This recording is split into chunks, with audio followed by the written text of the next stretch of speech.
Hello everyone, आज हम पढ़ने वाले हैं क्लास 10 साइंस का सबसे छोटा, सिंपल और लास्ट चैप्टर, जिसका नाम है आवर एनवायरनमेंट। तो ये जो चैप्टर है वो एग्जाम में 4 से 5 मार्क्स का आता है, लेकिन बच्चे जो हैं वो इस चैप्टर को कुछ ज़्यादा ही ईजी समझ के सही से पढ़ते नहीं हैं और एग्जाम में गलती करके आ जाते हैं। तो आप लोगों को ये गलती नहीं करनी है, इस छोटे से चैप्टर को पढ़कर अपने मार्क्स को सिक्योर करना है। तो चलिए स्टार्ट करते हैं। नाम है आवर एनवायरनमेंट। तो हमें ये जानना है कि ये एनवायरनमेंट क्या होता है। तो environment is the sum total of everything around an organism, including both living and non-living organism। तो किसी ऑर्गेनिज्म के आसपास जो कुछ भी प्रेजेंट होता है, चाहे वो लिविंग हो या नॉन लिविंग हो, उस सब कुछ को इन्वायरमेंट कहा जाता है। फॉर एग्जांपल, जैसे कि ऑर्गेनिज्म होता है तो उसके आसपास काफ़ी लिविंग ऑर्गेनिज्म जैसे कि एनिमल, बैक्टीरिया, फंगस और भी कई टाइप के ऑर्गेनिज्म प्रेजेंट होते हैं।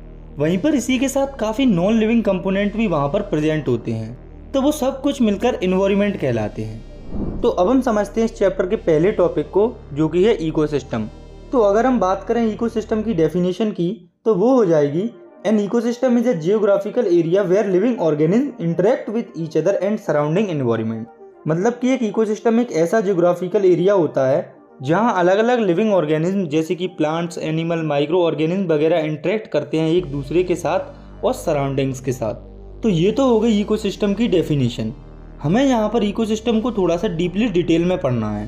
तो हम आज इकोसिस्टम के कंपोनेंट्स, टाइप्स, उनकी फंक्शनिंग और उनमें एनर्जी कैसे फ्लो होती है, ये सब अच्छे से समझने वाले हैं। तो सबसे पहले हम समझते हैं कंपोनेंट्स ऑफ इकोसिस्टम, यानी कि इकोसिस्टम किन चीज़ों से मिलकर बना होता है। तो इकोसिस्टम मेनली 2 टाइप्स के कंपोनेंट्स से मिलकर बना होता है, जो कि है एबायोटिक कंपोनेंट्स और बायोटिक कंपोनेंट्स। तो इन्हें अब हम समझते हैं। तो पहले हम समझते हैं एबायोटिक कंपोनेंट्स को। तो these are non living part of an ecosystem that shapes its environment. मतलब कि एबायोटिक कंपोनेंट्स वे कंपोनेंट्स होते हैं जो कि नॉन लिविंग होते हैं और इकोसिस्टम को शेप देने में रोल प्ले करते हैं। तो एबायोटिक या नॉन लिविंग कंपोनेंट्स के अंदर मेनली फिजिकल और क्लाइमेटिक फैक्टर को कंसीडर किया जाता है। तो फिजिकल या क्लाइमेटिक फैक्टर हो जाएंगे soil, water, air, light, temperature, rainfall, pH, etc. तो ये जो अभी आपने देखे, ये है मेन एबायोटिक कंपोनेंट्स इकोसिस्टम के। इसके बाद हमें समझना है बायोटिक कंपोनेंट्स के बारे में। तो बायोटिक कंपोनेंट्स का मतलब होता है लिविंग कंपोनेंट्स, यानी कि इकोसिस्टम में जितनी भी लिविंग कंपोनेंट्स होते हैं उन्हें बायोटिक कंपोनेंट्स कहा जाता है। तो इकोसिस्टम में जो लिविंग ऑर्गेनिज्म होते हैं उन्हें 3 कैटेगरीज में डिवाइड किया गया है, जो कि है प्रोड्यूसर, कंज्यूमर और डिकम्पोजर। तो अब हमें इन तीनों बायोटिक कंपोनेंट्स को अच्छे से समझना है। तो सबसे पहले हम समझते हैं प्रोड्यूसर्स को। तो producers are the organism that can make their own food, for example green plants and some bacteria. तो प्रोड्यूसर्स वो ऑर्गेनिज्म होते हैं जो कि अपना खाना खुद बना लेते हैं, यानी कि वे खाने के लिए किसी पर डिपेंड नहीं होते हैं। जैसे कि प्लांट्स, तो जो प्लांट्स होते हैं वो खाना डायरेक्टली सनलाइट से फोटोसिंथेसिस की प्रोसेस से बना लेते हैं, वो किसी पर भी डिपेंड नहीं होते। तो मेनली जो प्लांट्स होते हैं वो सब प्रोड्यूसर्स होते हैं। तो जो प्रोड्यूसर्स होते हैं इन्हें ऑटोट्रॉफ्स भी कहा जाता है, क्योंकि ये ऑटोट्रॉफिक न्यूट्रिशन शो करते हैं। ऑटोट्रॉफ्स का मतलब कि वे ऑर्गेनिज्म जो अपना खाना खुद बना लेते हैं। इसके बाद है दूसरे टाइप के कंपोनेंट, जो कि है कंज्यूमर्स। तो these are those organism that consumes the food prepared by the producer, यानी वे ऑर्गेनिज्म जो प्रोड्यूसर्स पर डिपेंड होते हैं अपने खाने के लिए, उन्हें कंज्यूमर्स कहा जाता है। तो कंज्यूमर्स को उनकी फूड हैबिटेट्स के बेसिस पर 3 कैटेगरीज में डिवाइड किया गया है, जिसमें कि पहली है हर्बीवोर्स। तो ये वो ऑर्गेनिज्म होते हैं जो कि सिर्फ प्लांट्स बेस्ड डाइट पर डिपेंड होते हैं अपने खाने के लिए, यानी ये सिर्फ प्लांट्स को खाते हैं। For example cow, buffalo, goat, etc. तो कंज्यूमर्स के बारे में आपको ये याद रखना है कि सभी कंज्यूमर्स प्रोड्यूसर्स पर डायरेक्टली डिपेंड नहीं होते, यानी कि वो इनडायरेक्टली भी प्लांट्स पर डिपेंड करते हैं। जैसे कि कंज्यूमर्स की दूसरी कैटेगरी में आते हैं कार्निवोर्स। तो ये वो ऑर्गेनिज्म होते हैं जो दूसरे ऑर्गेनिज्म पर डिपेंड होते हैं खाने के लिए, यानी ये ऑर्गेनिज्म दूसरे ऑर्गेनिज्म के मीट से अपना पेट भरते हैं। For example lion, tiger, polar bear, etc. तो आप यहाँ पर देख सकते हैं कि जो कार्निवोर्स होते हैं वो डायरेक्टली प्रोड्यूसर पर डिपेंड नहीं है खाने के लिए, लेकिन इनडायरेक्टली वो भी प्रोड्यूसर्स पर ही डिपेंड है, क्योंकि जो हर्बीवोर्स एनिमल्स होते हैं वो प्लांट्स को खाते हैं, जो कि डायरेक्टली प्लांट्स पर डिपेंड होते हैं। इसके बाद तीसरे टाइप के कंज्यूमर्स होते हैं ओमनीवोर्स। तो ये वो ऑर्गेनिज्म होते हैं जो कि प्लांट्स और एनिमल दोनों से ही अपना न्यूट्रिशन या खाना बना सकते हैं, for example human, dog, etc. इसके बाद लिविंग या बायोटिक कंपोनेंट्स की तीसरी कैटेगरी में आते हैं डिकम्पोजर्स। तो ये बेसिकली सेप्रोट्रोपिक ऑर्गेनिज्म होते हैं। सेप्रोट्रोपिक ऑर्गेनिज्म वे ऑर्गेनिज्म होते हैं जो कि डेड और डिके मैटर पर फीड करते हैं। फॉर एग्जाम्पल माइक्रो ऑर्गेनिज्म जैसे कि बैक्टीरिया एंड फंजाई। तो आप ये समझिए कि सबसे पहले प्लांट्स या जो प्रोड्यूसर्स है उन्होंने खाना बनाया, फिर कंज्यूमर्स ने उन्हें खाया, फिर जब कंज्यूमर्स मर गए तो माइक्रो ऑर्गेनिज्म या डिकम्पोजर्स जो है वो इन्हें खाकर डिकम्पोज कर देंगे और वो डिकम्पोजर्स जो है वो सॉइल में चले जाएंगे मिनरल्स के फॉर्म में। बाद में वही मिनरल सॉइल्स के थ्रू प्लांट्स में जाएंगे और इसी तरह से ये जो प्रोसेस है वो चलती रहेगी। तो हमें यहाँ से डिकम्पोजर्स के रोल के बारे में पता चलता है। तो डिकम्पोजर्स भी काफ़ी इंपॉर्टेंट होते हैं क्योंकि वे ही होते हैं जो मरे हुए कंज्यूमर्स को डिकम्पोज करके सॉइल में पहुँचाते हैं मिनरल्स के फॉर्म में। तो ये थे इकोसिस्टम के कंपोनेंट जो कि थे लिविंग और नॉन लिविंग। ये दोनों मिलकर काम करते हैं इकोसिस्टम के लिए।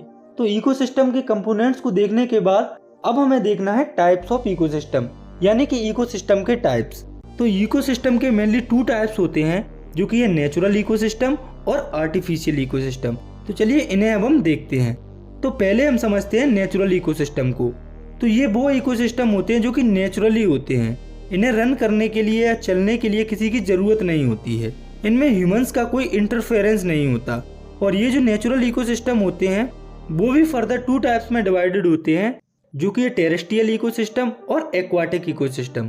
तो टेरेस्ट्रियल इकोसिस्टम का मतलब होता है लैंड बेस्ड इकोसिस्टम, यानी कि ऐसा इकोसिस्टम जो कि लैंड या जमीन पर बेस्ड हो। तो इसके एग्जाम्पल हो जाएंगे forest, mountain, desert, grassland etc। तो इन सब में सब कुछ लैंड पर हो रहा होता है, यानी कि पूरे इकोसिस्टम का मेन बेसिस यहाँ पर लैंड ही होता है। इसीलिए इस टाइप के इकोसिस्टम को लैंड बेस्ड इकोसिस्टम या टेरेस्ट्रियल इकोसिस्टम भी कहा जाता है। इसके बाद नेचुरल इकोसिस्टम में दूसरा टाइप है एक्वाटिक इकोसिस्टम। तो वाटर के अंदर जो इकोसिस्टम होता है उसे एक्वाटिक इकोसिस्टम कहा जाता है। इसके एग्जाम्पल हो जाएंगे रिवर, पॉन्ड, लेक, सी। इसके बाद हमें देखना है इकोसिस्टम के दूसरे टाइप को जो कि है आर्टिफिशियल इकोसिस्टम। तो इस टाइप के इकोसिस्टम को मैन मेड इकोसिस्टम भी कहा जाता है। इन इकोसिस्टम को बनाने के लिए, मेंटेन करने के लिए ह्यूमंस की ज़रूरत होती है। For example crop field, garden, aquarium, poultry farm etc। तो आप देखिए इन सभी को चलाने के लिए ह्यूमंस की ज़रूरत होती है। ये अपने आप नहीं चल सकते नेचुरल इकोसिस्टम की तरह। जैसे कि क्रॉप फील्ड होती है या पोल्ट्री फार्मिंग होती है, इनको चलाने के लिए ह्यूमंस की ज़रूरत होती है, जैसे कि पानी देने के लिए, खाना देने के लिए। तो ये इकोसिस्टम ह्यूमंस के द्वारा ही बनाए जाते हैं और मेंटेन किए जाते हैं, इसीलिए इन्हें मैन मेड इकोसिस्टम भी कहा जाता है। तो कंपोनेंट्स और टाइप्स के बाद अब हमें समझना है फंक्शनिंग ऑफ इकोसिस्टम को, यानी कि इकोसिस्टम कैसे काम करता है। तो हमने अभी पढ़ा था इकोसिस्टम में बायोटिक और एबायोटिक दोनों टाइप्स के कंपोनेंट होते हैं जो कि एक दूसरे पर इंटरडिपेंडेंट होते हैं। जैसे कि जो प्रोड्यूसर्स होते हैं वो डिपेंड होते हैं सन पर, सॉइल पर, खाने और मिनरल्स के लिए, यानी कि इकोसिस्टम में सब एक दूसरे पर इंटरडिपेंडेंट होते हैं। तो इस चीज़ को हम और अच्छे से समझते हैं फूड चेन के थ्रू। तो the sequence of living organism in which one organism consumes another energy to transfer food energy, यानी कि ये लिविंग ऑर्गेनिज्म का सीक्वेंस होता है जिसमें एक ऑर्गेनिज्म दूसरे ऑर्गेनिज्म को कंज्यूम करता है फूड एनर्जी को ट्रांसफर करने के लिए। तो इतना तो हम जानते हैं कि इकोसिस्टम में सब एक दूसरे पर डिपेंड होते हैं और इस डिपेंडेंसी की शुरुआत एबायोटिक कंपोनेंट से ही होती है, क्योंकि आफ्टर ऑल सारे लिविंग ऑर्गेनिज्म के लिए मिनरल्स इन्हीं कंपोनेंट से जानते हैं। तो एबायोटिक कंपोनेंट्स की डिपेंडेंसी के बाद अगर हम बात करें बायोटिक कंपोनेंट्स की, तो ये भी आपस में डिपेंड होते हैं। तो food chain mainly living organism को ही कंसीडर करती है। तो फूड चेन में अलग अलग ट्रॉपिक लेवल्स होते हैं हर एक ऑर्गेनिज्म के हिसाब से। तो ट्रॉपिक लेवल बेसिकली होता है the position of an organism in the food chain, यानी फूड चेन में ऑर्गेनिज्म की पोजीशन। तो अब हम नज़र डालते हैं फूड चेन पर। तो ये है एक टेरेस्ट्रियल फूड चेन जिसमें सबसे नीचे हैं प्लांट्स जिन्हें प्रोड्यूसर्स भी कहा जाता है। तो इस प्लांट्स को खाएगा ग्रास हॉपर, तो इसे प्राइमरी कंज्यूमर कहा जाता है। और प्राइमरी कंज्यूमर इसलिए क्योंकि ये ही सबसे पहले प्रोड्यूसर से एनर्जी ले रहे होते हैं या उन्हें खा रहे होते हैं। तो प्राइमरी कंज्यूमर्स के बारे में आपको ये याद रखना है कि ये मोस्टली हर्बीवोर्स होते हैं। तो ये ग्रास हॉपर है, इसे कोई माउस खा लेगा तो वो हो जाएगा सेकेंडरी कंज्यूमर, और ये जो माउस है इसे कोई स्नेक खा लेगा तो वो हो जाएगा टर्सरी कंज्यूमर, और इस स्नेक को कोई ईगल खा लेगा तो वो हो जाएगा क्वाटरनरी कंज्यूमर। तो इस तरह से अलग अलग ट्रॉफिक लेवल बिहेव करते हैं इकोसिस्टम के अंदर। तो ये तो था टेरेस्ट्रियल इकोसिस्टम। तो हम एक एक्वाटिक इकोसिस्टम में भी फूड चेन को देखते हैं। तो सबसे पहले ये है हाइड्रोप्लैंक्टन, जो कि फोटोसिंथेसिस से अपना खाना बनाते हैं। इसे कोई जू प्लैंक्टन खा लेगा, तो ये जो जू प्लैंक्टन है इसे कोई स्मॉल फिश खा लेगी, और ये जो स्मॉल फिश है ये किसी बिग फिश के द्वारा खा ली जाएगी, और इस बिग फिश को कोई जाइंट व्हेल खा जाएगी। तो इस तरह से इकोसिस्टम काम करता है। तो अब आप सोच रहे होंगे कि जो फूड चेन में टॉप पर होते हैं उनका क्या होता है। तो वो जब मर जाते हैं तो डिकम्पोजर्स उनकी कॉम्प्लेक्स बॉडी को डिग्रेड करके सिंपल सब्सटेंस में ब्रेक करके दोबारा मिनरल्स के फॉर्म में सॉइल में पहुंचा देते हैं और फिर ये प्रोसेस कंटिन्यू चलती रहती है। तो अब आपने देख लिया कि इकोसिस्टम में फूड चेन कैसे काम करती है, लेकिन यहाँ पर भी एक प्रॉब्लम होती है, क्योंकि हम जानते हैं कि दुनिया में सब चीज़ें हमारे हिसाब से नहीं चलती हैं, खासकर इकोसिस्टम में तो बिल्कुल भी नहीं, क्योंकि इकोसिस्टम में किसी भी जानवर ने इकोसिस्टम की पढ़ाई तो की नहीं है। और जब किसी जानवर को भूख लगती है तो वो नीचे वाले ट्रॉपिक लेवल के ऑर्गेनिज्म का वेट तो करेगा नहीं, उसे तो उसके हिसाब से जो कंफर्टेबल खाना मिलेगा वो उसे खा लेगा। तो ये जो डिफरेंट फूड चेन्स होती हैं वो आपस में इंटरलिंक्ड होती हैं और इसे फूड वेब बोला जाता है।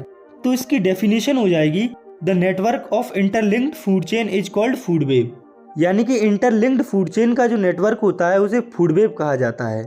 तो आप इस डायग्राम को देखिए, ये है एक फूड वेब जिसमें काफ़ी सारी फूड चेन्स हैं। तो इसमें हमें डायग्राम के हिसाब से समझाया गया है कि इकोसिस्टम में बायोटिक कंपोनेंट कैसे काम करते हैं। तो फूड वेब बेसिकली हमें बताता है कि इकोसिस्टम में काफ़ी फूड चेन्स होती हैं, वो आपस में इंटरलिंक्ड होती हैं। जैसे कि इस फूड चेन में इस ग्रास हॉपर को ये रैट खा रहा है, लेकिन इस ग्रास हॉपर को दूसरी चेन का ये फ्रॉग भी खा सकता है, या फिर ये जो रैट है इसे स्नेक खा रहा है इस फूड चेन में, लेकिन इस रैट को दूसरी चेन का ये वोल्फ भी खा लेता है, या इसे ईगल भी खा सकती है। तो अब आप फूड वेब को और अच्छे से समझ गए होंगे। इसके बाद हमें समझना है flow of energy in the ecosystem के बारे में, यानी कि इकोसिस्टम में एनर्जी कैसे फ्लो करती है। तो ये इस चैप्टर का सबसे इम्पोर्टेंट टॉपिक है। सबसे ज़्यादा चांसेस है कि आपके एग्जाम में क्वेश्चन यहीं से आए। तो जब हम फूड चेन की बात करते हैं तो फूड चेन में जब एक ऑर्गेनिज्म दूसरे ऑर्गेनिज्म को खाता है तो उस ऑर्गेनिज्म की जो एनर्जी होती है वो आगे पास ऑन होती है। तो होता क्या है, जब हम बात करते हैं फूड चेन की तो वो स्टार्ट होती है प्लांट से। तो जो प्लांट्स होते हैं वो सनलाइट से अपना खाना बनाते हैं। तो यहाँ पर आपको ये याद रखना है कि जितनी एनर्जी सन से आ रही होती है, प्लांट्स उस एनर्जी का केवल 1% यूज़ करते हैं खाना बनाने के लिए। तो जो प्लांट्स होते हैं वो प्रोड्यूसर्स होते हैं। तो प्लांट्स को मान लो किसी ग्रास हॉपर ने खा लिया, तो ग्रास हॉपर यहाँ पर हो जाएगा प्राइमरी कंज्यूमर। तो यहाँ पर हुआ क्या, प्लांट से जो एनर्जी है वो ग्रास हॉपर में ट्रांसफर हो गई, क्योंकि उसने उसे खा लिया।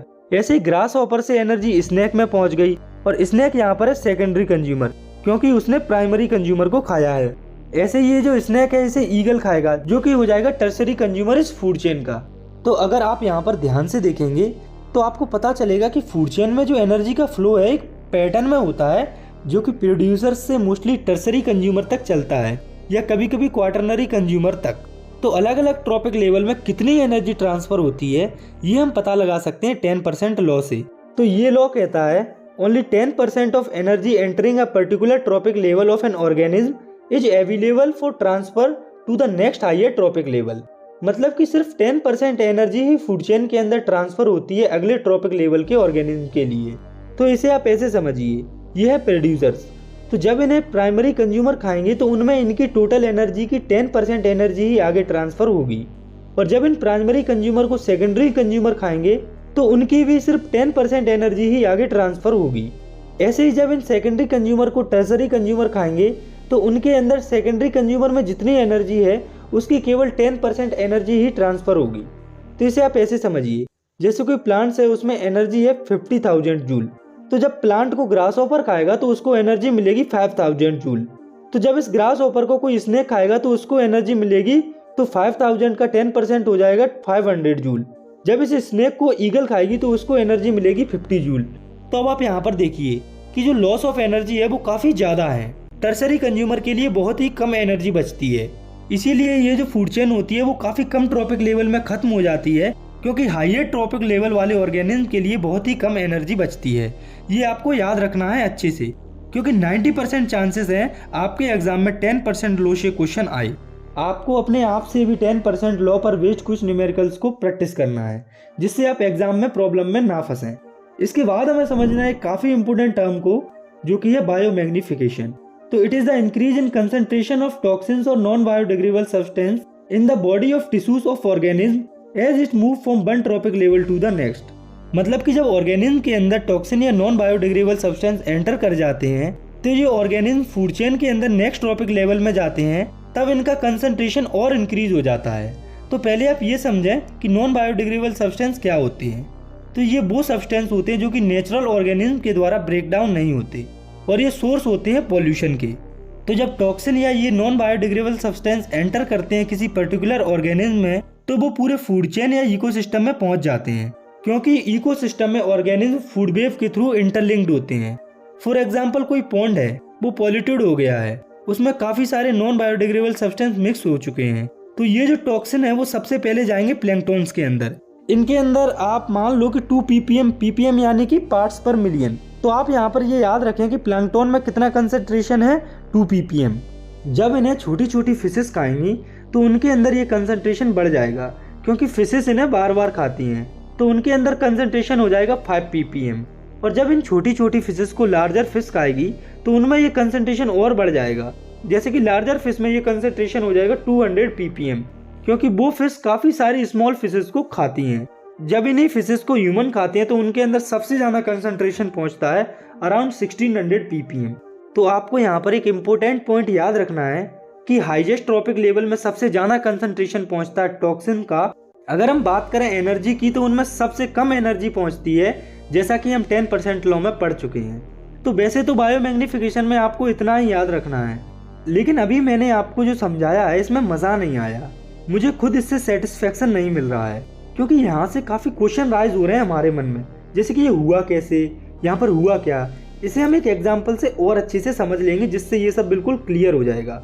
तो जैसे ये है प्लैंक्टन, जिसमें कुछ टॉक्सिन है, और ये है स्मॉल फिश। और जब ये फिश रोज रोज इसी टॉक्सिन वाले प्लैंक्टन को खाएगी तो ऑब्वियसली इसके अंदर वो कंसंट्रेशन एक्यूमुलेट यानी कि जमना शुरू हो जाएगा और वो बढ़ जाएगा। और ऐसे ही जब बड़ी फिश रोज इन टॉक्सिन वाली फिशेस को खाएगी तो उसकी बॉडी में जो टॉक्सिन्स का कंसंट्रेशन है वो और ज्यादा बढ़ जाएगा। और ह्यूमन जब इन फिशेस को बार बार खाते हैं तो उनमें ये कंसंट्रेशन सबसे ज्यादा बढ़ जाता है। तो अब आपकी ये समझ में आ गया होगा कि बायोमैग्निफिकेशन में टॉक्सिन्स का परसेंटेज बढ़ता क्यों जाता है हर एक ट्रॉपिक लेवल के साथ। इसके बाद हमें समझना है इस चैप्टर के आखिरी टॉपिक को, जो कि है environmental problems and it's management, यानी कि एनवायरमेंट की प्रॉब्लम्स और उनका मैनेजमेंट। तो इसमें सबसे पहले है ozone layer and it's depletion. तो हमारे एनवायरमेंट में स्ट्रेटोस्फीयर में एक लेयर प्रेजेंट होती है जो कि होती है ओजोन लेयर, जो कि ओजोन मॉलिक्यूल से मिलकर बनी होती है। तो ओजोन एक मॉलिक्यूल होता है जो कि ऑक्सीजन के 3 एटम से मिलकर बना होता है। तो जनरली हम O2 को ऑक्सीजन कहते हैं, जो कि बहुत ज़रूरी होता है एरोबिक लाइफ के लिए। लेकिन ये जो ओजोन होता है वो अर्थ या हमारे लिए एज अ पॉइजन एक्ट करता है, लेकिन स्ट्रेटोस्फीयर में यही एज अ प्रोटेक्शन काम करता है हमारे लिए। तो पहले हमें ये देखना है कि ये ओजोन का मॉलिक्यूल फॉर्म कैसे होता है। तो ये फॉर्म होता है सन से निकलने वाली हार्मफुल अल्ट्रावायलेट रेज के द्वारा। तो जो सन है उससे काफ़ी सारी हार्मफुल अल्ट्रावायलेट रेज निकलती हैं जो कि हार्मफुल होती हैं हमारे लिए। तो वो जो अल्ट्रावायलेट रेज होती हैं वो ऑक्सीजन को ब्रेक कर देती हैं O और O में। तो यहाँ पर एक जो O है वो ऑक्सीजन से मिलकर ओजोन बना लेता है, यानी कि O3 बना लेता है। ऐसे ही काफ़ी सारे सिंगल ऑक्सीजन के एटम O2 से मिलकर ओजोन बना लेते हैं और ये एक लेयर फॉर्म कर लेते हैं अर्थ की स्ट्रेटोस्फीयर में, जो कि हमें प्रोटेक्ट करती है यूवी रेज से ही। तो ये जो ओजोन की लेयर होती है वो हमें प्रोटेक्ट करती है यूवी रेज से। तो हुआ क्या, यूवी रेज के द्वारा ही ओजोन का मॉलिक्यूल फॉर्म हुआ और ये जो ओजोन का मॉलिक्यूल या फिर ओजोन की लेयर है वो ही हमें प्रोटेक्ट करती है यूवी रेज से। लेकिन ये जो ओजोन की लेयर है वो डिप्लीट हो रही है ह्यूमंस की कुछ एक्टिविटीज़ की वजह से। तो अब हम देखते हैं cause of ozone layer depletion, यानी कि ओजोन लेयर की डिप्लीशन के मेन कारण। तो जो ओजोन लेयर है उसकी डिप्लीशन के मेन कारण कुछ केमिकल्स हैं, जैसे कि chlorofluorocarbon, hydrochlorofluorocarbon, methyl bromide and methyl chloroform etcetera. तो इन केमिकल्स के कारण मेनली जो ओजोन लेयर है वो डिप्लीट होती है। तो हमने ये तो देख लिया कि किन चीज़ों के कारण ओजोन लेयर डिप्लीट होती है। तो अब हमें ये देखना है कि ये जो ओजोन लेयर है वो डिप्लीट होती कैसी है। तो सबसे पहले ये जो क्लोरोफ्लोरोकार्बन है वो रिलीज होता है, और जब वो रिलीज होता है तो वो स्ट्रेटोस्फीयर में ओजोन की लेयर में पहुंच जाता है। और जब ये CFC ओजोन लेयर में पहुंच जाती है तो ये यूवी रेस के द्वारा ब्रेकडाउन हो जाती है और उस ब्रेकडाउन में क्लोरीन के जो एटम्स हैं वो रिलीज हो जाते हैं ओजोन लेयर में। उसके बाद ये जो क्लोरीन के मॉलिक्यूल्स हैं वो ओजोन के मॉलिक्यूल को ब्रेक करते हैं और ओजोन की लेयर को डिप्लीट करते हैं। और जब ये ओजोन की लेयर डिप्लीट होती है तब और ज़्यादा अल्ट्रावायलेट रेज अर्थ तक आ जाती हैं, जिससे काफ़ी सीरियस इफेक्ट पड़ता है एनवायरनमेंट पर और हमारे ऊपर। तो अब हम देखते हैं उन इफेक्ट्स को। तो ओजोन लेयर की डिप्लीट होने से skin cancer, cataract, DNA damage, sunburn जैसे सीरियस इम्पैक्ट हो सकते हैं। अगर हमें ओजोन लेयर के डिप्लीशन को प्रिवेंट करना है तो हमें इन केमिकल्स के रिलीज को काफ़ी कम करना पड़ेगा। तो इसके बाद दूसरी इन्वायरमेंटल प्रॉब्लम है वेस्ट मैनेजमेंट। तो ये आखिरी टर्म है जो कि हमें यहाँ पर समझना है। तो वेस्ट क्या होता है? कोई भी चीज़ जो हमारे काम की नहीं है या हमें जिसकी ज़रूरत नहीं है वो वेस्ट होती है। ये जो वेस्ट होता है वो मेनली 2 टाइप्स का होता है, जो कि है बायोडिग्रेडेबल वेस्ट और नॉन बायोडिग्रेडेबल वेस्ट। इन्हें अब हम समझते हैं। तो बायोडिग्रेडेबल वेस्ट वो वेस्ट होते हैं जो कि ब्रेक डाउन हो जाते हैं डिकम्पोजर्स की हेल्प से, जैसे कि bull, paper, fruits, would ETC। मतलब कि ये जो वेस्ट है वो डिग्रेड हो जाते हैं डिकम्पोजर्स के थ्रू एनवायरनमेंट में। वहीं पर जो नॉन बायोडिग्रेडेबल वेस्ट होते हैं वो डिकम्पोज नहीं होते एनवायरनमेंट में डिकम्पोजर्स के द्वारा। For example aluminium foils, iron nails, DDT, radioactive waste etcetera. मतलब कि ये वेस्ट डिग्रेड नहीं होते हैं एनवायरनमेंट में। इसके बाद हमें देखना है इन वेस्ट के मैनेजमेंट की कुछ टेक्निक्स को, जिसमें कि पहली है प्रिपरेशन ऑफ कंपोस्ट। तो ये टेक्निक केवल बायोडिग्रेडेबल वेस्ट के मैनेजमेंट के लिए ही यूज़ होती है। अगर आप गांव वगैरह में कभी गए होंगे तो आपने देखा होगा कि वहाँ पर जो वेस्ट होता है उसे एक जगह पर इकट्ठा किया जाता है और टाइम के साथ ये जो वेस्ट है वो मैन्योर या कंपोस्ट में कन्वर्ट हो जाता है। तो कुछ इस तरह से बायोडिग्रेडेबल वेस्ट को मैनेज या कंपोस्ट में कन्वर्ट किया जाता है। इसके बाद वेस्ट मैनेजमेंट की दूसरी टेक्निक है लैंडफिल्स। तो इस टेक्निक से दोनों टाइप के जो वेस्ट होते हैं उनको मैनेज किया जाता है। इसमें एक बड़ा सा गड्ढा खोदकर वेस्ट को भर दिया जाता है। तो यहाँ पर जो बायोडिग्रेडेबल वेस्ट होता है वो कंपोस्ट में कन्वर्ट हो जाता है। वहीं पर जो नॉन बायोडिग्रेडेबल वेस्ट होता है वो किसी भी चीज़ में कन्वर्ट नहीं होता, पर वो एटलीस्ट एक जगह पर ज़मीन में डंप होता है तो वो कम नुकसान करता है एनवायरनमेंट को। इसकी तीसरी टेक्निक है इंसिनरेशन। तो इस टेक्निक में जो वेस्ट होता है उसको जलाकर राख या ऐश में कन्वर्ट किया जाता है। फिर उस ऐश को यूज़ किया जाता है मैन्योर के फॉर्म में या फिर कुछ और भी काम में। और वेस्ट मैनेजमेंट की एक और सबसे अच्छी टेक्निक है वो है रिसाइकलिंग। तो इस टेक्निक में जो वेस्ट होता है उसे रिसाइकिल किया जाता है और उसे तैयार किया जाता है दोबारा यूज के लिए। तो इसी के साथ हमारा ये जो चैप्टर है वो यहाँ पर ख़त्म होता है। आई होप आपको समझ में आया होगा। अगर वीडियो पसंद आई है तो आप इसे लाइक कर सकते हैं और चाहें तो इस चैनल को भी सब्सक्राइब कर सकते हैं। तब तक के लिए थैंक्स फॉर वॉचिंग। मिलते हैं नेक्स्ट वीडियो में। Take care, bye.